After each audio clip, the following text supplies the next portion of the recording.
Ini adalah kisah singkat perjalanan hidup Rasulullah Shallallahu Alaihi Wasallam. Kisah Rasulullah adalah kisah yang penuh dengan teladan, kasih sayang, dan perjuangan. Sejak kelahirannya hingga wafatnya, beliau membawa cahaya bagi umat manusia, memberikan contoh bagaimana menjalani hidup dengan penuh iman dan ketulusan. Mari kita simak perjalanan hidup beliau dari awal hingga akhir hayatnya. Sebelum kita mulai kisah perjalanan Rasulullah yang penuh inspirasi ini, yuk dukung channel ini agar bisa terus berkembang dan menghadirkan konten-konten bermanfaat lainnya. Caranya mudah, cukup klik tombol like, subscribe, dan nyalakan lonceng notifikasinya agar kamu tidak ketinggalan update terbaru dari kami.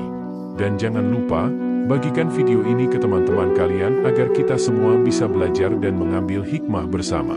Terima kasih atas dukungannya, dan mari kita mulai. Rasulullah lahir di Mekah pada tahun Gajah, yaitu tahun ketika Abraha, seorang pemimpin dari Yaman, berusaha menghancurkan Ka'bah dengan pasukan gajahnya. Namun, Allah Subhanahu wa Ta'ala menggagalkan niat jahat Abraha dengan mengirim burung-burung ababil yang melempari pasukannya dengan batu dari neraka. Di tahun itulah, lahir seorang bayi yang kelak menjadi rahmat bagi seluruh alam, yaitu Muhammad bin Abdullah. Setelah dilahirkan, Muhammad diasuh oleh seorang wanita dari suku Bani Sa'id bernama Halimah As-Sa'diyah. Kehadiran Muhammad membawa keberkahan bagi keluarga Halimah, dan masa kecilnya dihabiskan dengan menyusui di pedalaman, di bawah bimbingan penuh kasih sayang.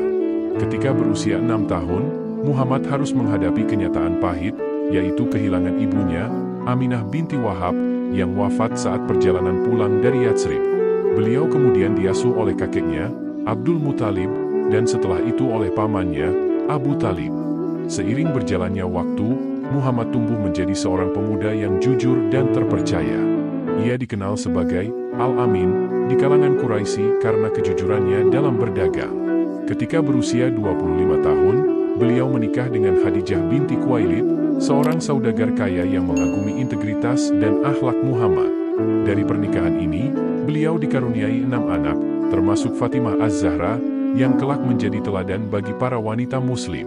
Pada usia 40 tahun, Muhammad sering mengasingkan diri di Gua Hira, mencari ketenangan dan merenungi kehidupan.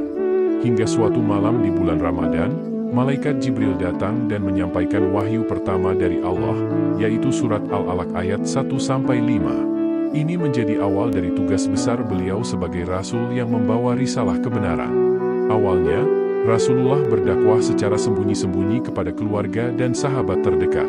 Namun, ketika dakwah terbuka dimulai, beliau dan para pengikutnya menghadapi penindasan yang keras dari kaum Quraisy. Di tengah penolakan dan tekanan yang dihadapi di Mekah, Allah memberikan mukjizat besar kepada Rasulullah melalui peristiwa Isra, Mi'raj. Dalam satu malam, beliau dibawa dari Masjidil Haram di Mekah ke Masjidil Aqsa di Yerusalem, lalu naik ke langit hingga Sidratul Muntaha. Di sini, beliau menerima perintah salat 5 waktu sebagai kewajiban bagi umat Islam. Isra, Mi'raj menjadi ujian iman bagi umat muslim, namun mereka yang percaya semakin teguh beriman kepada Allah dan Rasul-Nya. Karena tekanan yang semakin kuat dari kaum Quraisy, Rasulullah memutuskan untuk hijrah ke Yatsrib, yang kemudian dikenal sebagai Madinah. Hijrah ini adalah perintah Allah yang menjadi titik awal berkembangnya masyarakat muslim. Di Madinah, Rasulullah menyusun Piagam Madinah, sebuah perjanjian yang mengatur kehidupan damai antara umat Islam, Yahudi, dan suku-suku lain. Beliau juga membangun Masjid Nabawi sebagai pusat kegiatan ibadah dan pemerintahan. Selama di Madinah, kaum muslim menghadapi ancaman dari Quraisy yang mengakibatkan beberapa pertempuran, seperti Perang Badar, Uhud, dan Khandaq. Di Perang Badar, kaum muslim yang sedikit jumlahnya berhasil mengalahkan Quraisy dengan bantuan Allah. Namun, dalam Perang Uhud, kaum muslim mengalami kekalahan karena sebagian dari mereka tidak taat pada perintah Rasulullah. Meskipun demikian, Rasulullah selalu memberikan semangat dan membimbing umatnya dengan bijak. Tahun 630 Masehi menjadi momen penting ketika Rasulullah bersama 10.000 pasukan muslim menaklukkan Mekah tanpa perlawanan. Setelah memasuki Mekah, Rasulullah membersihkan Ka'bah dari berhala-berhala dan mengajak penduduk Mekah untuk memeluk Islam. Penaklukan ini menunjukkan kebesaran hati Rasulullah yang memberikan ampunan kepada musuh-musuhnya, meskipun sebelumnya mereka telah menyakiti dan memusuhi beliau. Pada tahun 632 Masehi, Rasulullah melakukan Haji Wada di Mekah. Dalam khutbah perpisahannya, beliau memberikan pesan penting kepada umatnya tentang persamaan hak-hak wanita, dan keharusan untuk berpegang teguh pada Al-Quran dan Sunnah. Beliau berkata, "Hari ini telah aku sempurnakan untukmu agamamu, dan telah aku cukupkan nikmatku atasmu, dan telah aku ridai Islam sebagai agamamu." Quran Surat Al-Maidah 3. Tak lama setelah Haji Wada, Rasulullah mengalami sakit parah. Beliau wafat pada 12 Rabiul Awal tahun 11 Hijriah, di pangkuan istrinya, Aisyah radhiyallahu anha. Wafatnya Rasulullah meninggalkan kesedihan mendalam di kalangan umat Islam. Beliau dimakamkan di kamar rumahnya yang kini menjadi bagian dari Masjid Nabawi di Madinah. Rasulullah Muhammad SAW telah meninggalkan kita dengan warisan ajaran Islam yang abadi.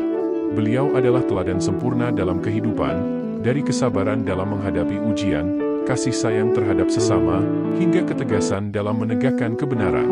Semoga kita dapat meneladani beliau dalam setiap langkah hidup kita, agar kita bisa meraih kebahagiaan di dunia dan akhirat. Amin.